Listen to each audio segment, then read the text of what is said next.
여호와여,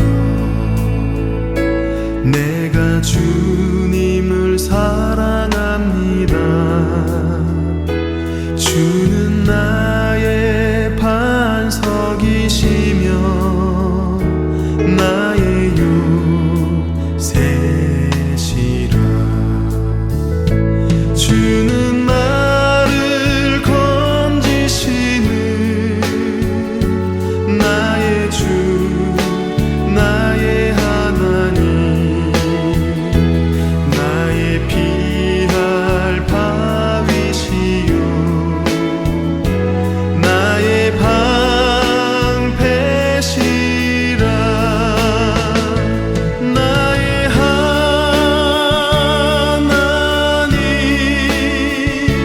나의 하나님,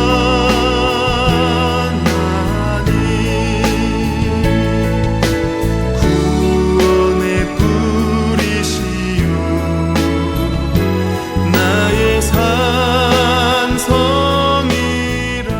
나의 힘이신 여호와여, 내가 주님을 사랑합니다. 나의 힘이신 여호와여, 내가 주님을 찬양합니다. 나의 힘이신 여호와여, 내가 주님께 기도합니다. 나의 힘이신 여호와여, 내가 주님을 기뻐합니다. 나의 힘이신 여호와여, 내가 주님을 생각합니다.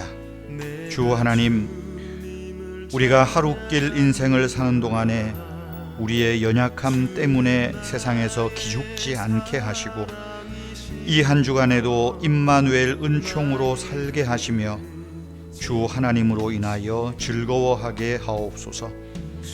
우리의 앉고 일어섬을 아시는 주님, 우리가 만나는 모든 이들에게 그리스도인의 멋스러움을 나타내는 복된 하루 그리고 복된 한 주간 되게 하여 주시옵소서. 오늘도 우리를 시험에 들게 하지 마시며 악에서 구하여 주시고 우리의 가정과 성도님들의 생업과 일터 위에 하늘의 복과 땅의 복을 내려 주시옵소서. 주 예수님의 이름으로 기도하옵나이다. 아멘. 오늘 로마서 16장을 읽었습니다. 교회 생활을 오래 하신 분들은 아마 그런 말을 많이 들었을 것입니다. 로마서는 마치 반지로 이야기하면 로마서는 성경이라는 반지의 가운데 박힌 보석과 같다. 그런 이야기를 들어보셨을 것입니다. 여러분, 로마서는 AD 57년경에 사도 바울이 고린도 지역에서 로마 교회에 있는 성도들에게 쓴 편지입니다. 사도 바울은 로마 교회를 개척하지 않았습니다. 로마에 방문한 적도 없습니다. 그런데 그에게 들리는 소문이 있어요. 로마에 있는 성도들이 이렇게 믿음을 지키고 있더라. 그들의 믿음을 더 굳건하게 해줄 그 어떤 것이 필요하다는 이야기를 듣고 그들을 위로하고 격려해야 되겠다. 그런 차원에서 로마서를 기록하였습니다. 그리고 고린도에서 쓴 이 로마서를 16장 1절에 나오는 베베라고 하는 여자 성도님 자매에게 로마 교회에 방문해서 전달하도록 시킨 그런 내용입니다. 로마서의 전체 주제는 단편적으로 들어서 아시겠지만 믿음으로 얻는 구원, 의인은 믿음으로 살리라. 그래서 로마서 말을 하면 로마서 1장 17절을 마치 우리 요절처럼 이야기하기도 합니다. 복음에는 하나님의 의가 나타나서 믿음으로 믿음에 이르게 한다. 오직 의인은 믿음으로 말미암아 산다. 구원 얻는다. 이것을 로마서의 주제처럼 여깁니다. 그리고 이렇게 시작한 로마서는 사실상 15장 33절로 끝이 납니다. 우리로 말하면 예배 끝나고 하는 축도예요. 예배 끝났습니다. 이 편지 끝입니다. 이렇게 15장 33절로 끝이 납니다. 그래서 16장은 어떻게 보면 로마서의 부록 같은 내용입니다. 추신이에요. 16장을 전체에 보면 여기에는 사람 이름이 잔뜩 등장합니다. 여기 등장하는 이름만 보면 약 33명, 9명은 고린도 지역에 있는 사람들이고요. 24명은 로마 교회의 성도들의 이름이라고 추정이 됩니다. 그러면 바울이 왜 로마서를 다 쓴 다음에 마지막에 잔뜩 이름을 발음하기도 어려운 이름들을 거론하면서 이 추신을 썼을까? 바울은 이것이 교회의 실제적이고 실천적인 모습이라는 것을 한 번 더 보이고 강조하려는 목적이 있다 생각이 듭니다. 교회는 이론이 아닙니다. 교회는 조직이 아닙니다. 교회는 신앙이 실천적인 삶으로 나타나는 공동체라는 거예요. 그 실천적인 모습이 뭘까? 16장에서 말하고 있는 거예요. 로마서 16장을 쭉 읽어보면 눈길을 끄는 단어들이 있어요. 뭘까요? 먼저는 사람의 이름들이 잔뜩 등장하죠. 두 번째로는 무난하라 이런 말이 많이 나와요. 그리고 일꾼, 감사, 인정, 수고, 교회, 성도, 가족 이런 말들이 잔뜩 나와요.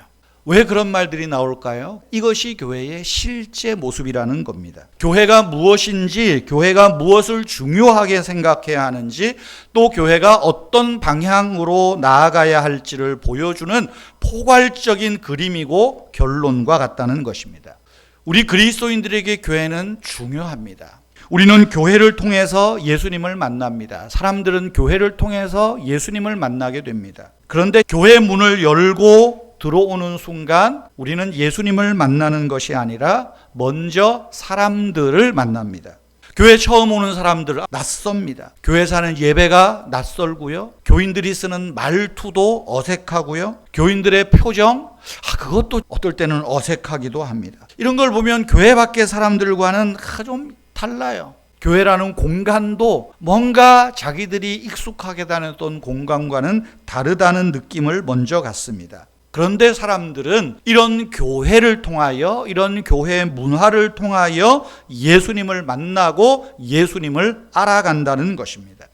그렇기 때문에 여러분, 우리에게 교회는 중요합니다. 하나님께도 우리에게도 교회가 중요합니다. 또한 교인이 중요합니다. 왜냐하면 교인은 예수님을 보게 하는, 사람들이 예수님을 믿게 하는 하나의 창문, 통로이기 때문입니다. 여러분, 왜 교회가 중요할까요? 말씀드린 대로 교회를 통해서 우리는 예수님을 만날 수 있기 때문입니다. 왜 교회가 중요할까요? 교회는 조직이 아니라 사람이 먼저이기 때문입니다. 예수 그리스도께 속한 사람은 교회를 형성합니다.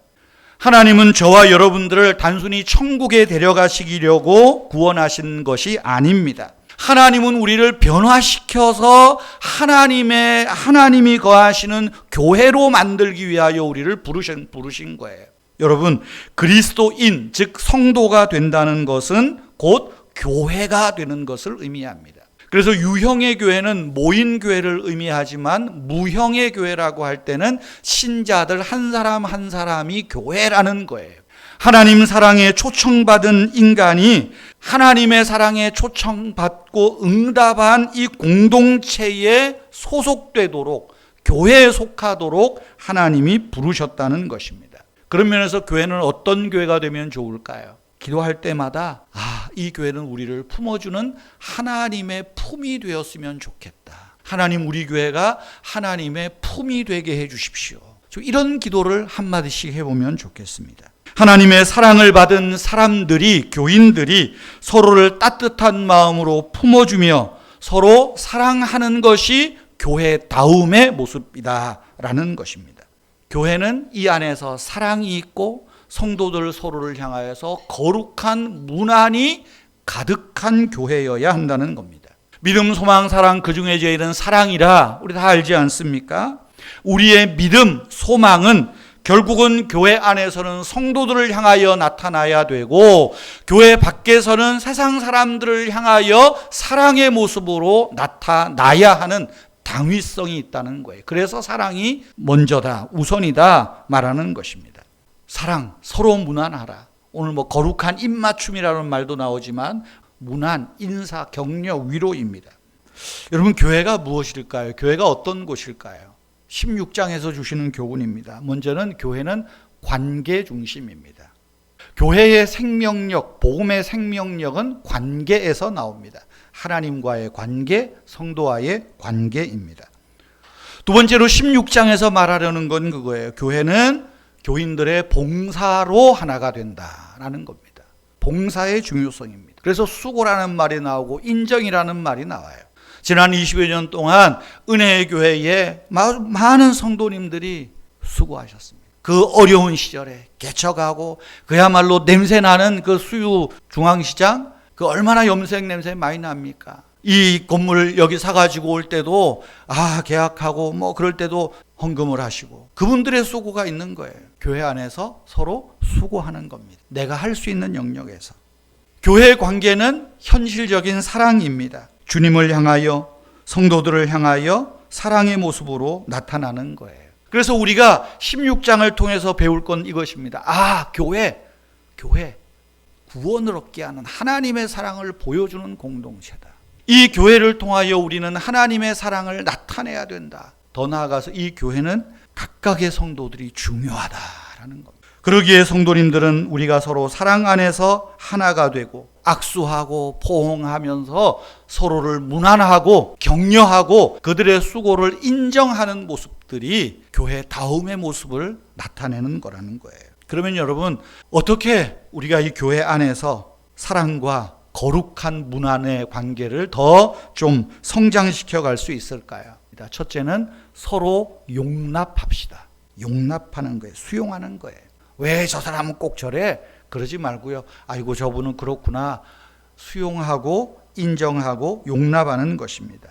서로의 다름을 인정하고 용납하고 받아들이고 문안하라, 인정하라. 오늘 성경이 하는 말 아닙니까? 두 번째로는 서로를 향하여 섬기는 자가 됩시다. 우리가 서로 섬길 때 교회가 편안해집니다. 복음의 능력이 나타납니다. 세 번째로는 교회 안에서 다른 사람들을 존중하는 겁니다. 서로의 가치를 인정하는 거예요.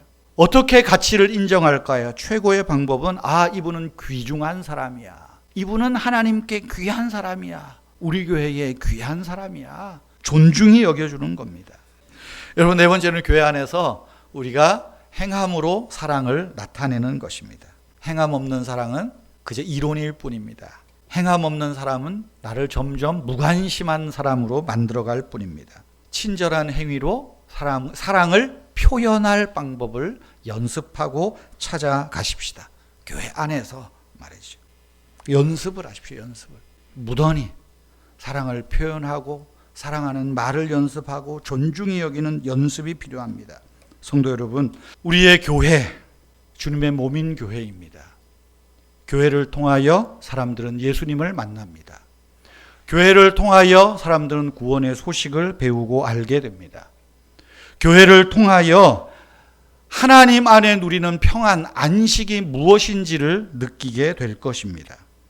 그러기 위해서 우리 은혜의 교회가 바라보고 또 나아가고 해야 할 교회의 모습은 무엇입니까? 하나님이 우리를 귀히 여기듯이 우리가 서로를 귀히 여기고 존중히 여기고 사랑하는 모습 아니겠습니까? 사랑이 우선입니다. 내가 먼저, 여러분이 먼저 사랑하는 사람이 되십시다. 진정한 사랑의 본보기가 되어서 사람들로 하여금 우리가 칭찬을 받고 하나님께 영광을 올리게 하십시다. 얼굴을 찌푸리며 심지어 교회를 향하여 비난하는 사람들조차도 못 본 척 하지 말고 그래요. 인정해주고 뚱한 사람을 보면 좀 순수한 미소로 교회 안에서 대해 보십시다. 교회 다움의 회복, 교인이 회복하고 실천해야 갈 가치, 사랑, 그리고 거룩한 안부입니다. 거룩한 문안. 우리 은혜의 교회 안에 이 사랑과 거룩한 문안, 안부가 더 풍성해지고 많아지는 올 한 해가 되면 좋겠습니다. 우리